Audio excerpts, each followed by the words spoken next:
سلام دوستان، من مسعود دهخان هستم.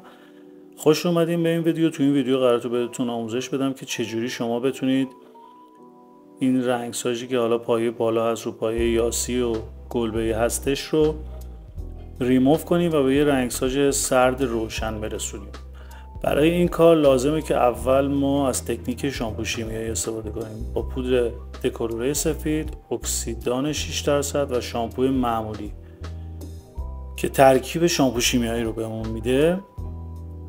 میتونیم رنگسازمون رو ریموو کنیم. توجه داشته باشید که این ترکیب شامپو شیمیایی رو شما خودتون میتونید داخل منزل یا سالنتون تهیه کنید، از جای نیاز نیست بخرید. و نکته بعدی این که حتما دقت کنید، بیشتر به درد رنگسازهای سرد میخوره. برای رنگسازهای گرم اونقدر قدرت ریموو کردن نداره، که به خاطر اینکه پیگمنت قرمز زیادی داره. بعد از اینکه این سه تا متریالمون رو با هم خوب ترکیب کردیم، روی دسته موی نمدار موادمون رو میزنیم. مو باید کاملا آغشته شده باشه. به همه قسمت‌های مواد رو بزنید. بعد از اینکه مواد رو زدید، بین تقریبا 20 دقیقه تا 40 دقیقه بستگی به این داره که چقدر زمان ببره که رنگسازمون ریموو بشه.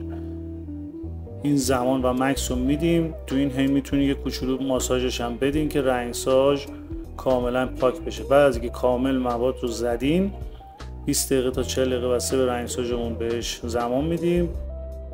بعد با آب خالی میشوریمش. همونجوری که دارید میبینید نوبت به ضد زردی میرسه. ضد زردیمون رو میزنیم. 3 الی 5 دقیقه ماساژ میدیم.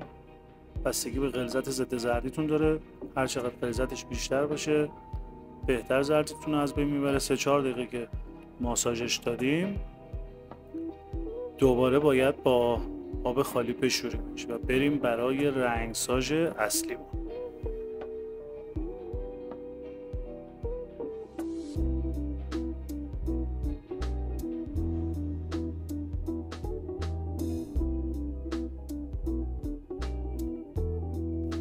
خب یواش یواش وقتشه که بریم بشوریم با استفاده از رنگ یاسی و 8:1 و همچنین اکسیدان نیم یا همون اکسیدان 3%. باید ترکیب رنگمون رو انجام بدیم. توی این مرحله اول از رنگ 8:1 استفاده میکنیم، به میزان 8 سانت میزنیم.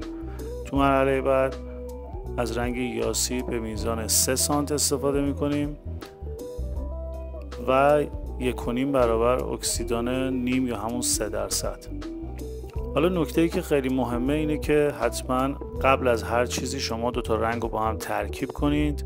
بعد از اینکه رنگ رو با هم خوب ترکیب کردین، تازه میاین اکسیدان رو هم بهش اضافه میکنین و ترکیب میکنین. این کار باعث میشه که ترکیب رنگتون خیلی خوب با هم قاطی بشه و مشکلی براتون بعداً توی ترکیب رنگ‌های با حجم بالا به وجود نیاد. این نکته رو حتما بهش دقت کنید. و توی این مرحله دسته مویی که ضد زردی خورده رو رنگسازمون رو بهش میزنیم. این رنگساز بین 8 الی 10 دقیقه بیشتر زمان نمیخواد برای مکسش. تو این قسمت هم باید متریال به همه قسمت های مو بخوره. متریال رو که کامل زدین، رنگ رو با هم به همه جای مو برسونین. 7 الی 8 دقیقه بهش تایم میدیم. تو این تایم میتونید حتی ماساژش هم بدین، فرقی نمیکنه. بعد از اینکه ماساژ دادیم و تموم شد، میریم برای شستشو و فاینال کار.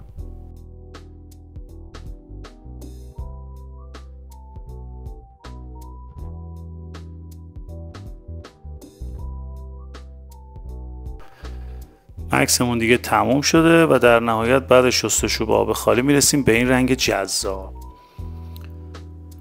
اگه از این ویدیو خوشتون اومد، حتما نظرتون رو برام کامنت کنید. این ویدیو برای دوستاتون بفرستین. خیلی خوشحال میشم که کانال ما رو داشته باشین، چون قراره از این به بعد ویدیوهای آموزشی خیلی خفن رو براتون توی این چنل بذارم. خیلی دوستتون دارم. به امید دیدار. خدا نگهدار.